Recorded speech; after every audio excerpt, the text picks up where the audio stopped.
पहलगाम हल्ल्यानंतर भारतीय सैन्याची मोठी तयारी। थरच्या वाळवंटामध्ये भारतीय सैन्याचा युद्ध सराव तर मिराज, सुखोई, राफेलचाही सराव। राज्यांमध्ये असलेल्या पाकिस्तानी नागरिकांना ओळखा, लवकरात लवकर त्यांना पाकिस्तानात पाठवा। केंद्रीय गृहमंत्री अमित शहांच्या सर्व मुख्यमंत्र्यांना सूचना।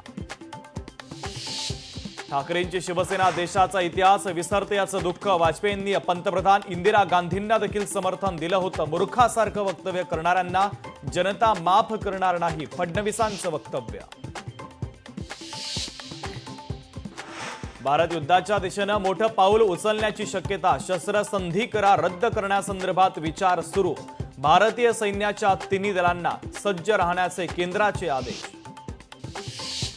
पहलगामच्या दहशतवादी हल्ल्यानंतर सुरक्षा दलांची मोठी कारवाई। दहशतवादी आसिफचं घर स्फोटानं उडवलं तर आदिलच्या घरावर चालवला बुलडोझर।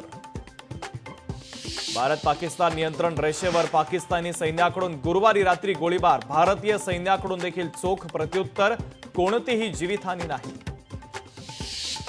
महाराष्ट्रामध्ये 18,000 पाकिस्तानी नागरिकांचं वास्तव्य। मुंबईत सर्वाधिक 6 ते 7,000, नागपूरमध्ये 2400 तर जळगावमध्ये 405 आणि तिकडे पुण्यात 111 पाकिस्तानी नागरिक असल्याची सूत्रांची माहिती।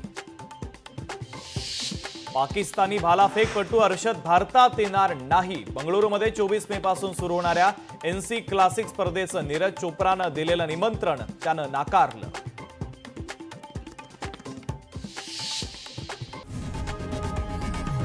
लोकशाही मराठी ऐका, पहा, जागरूक रहा।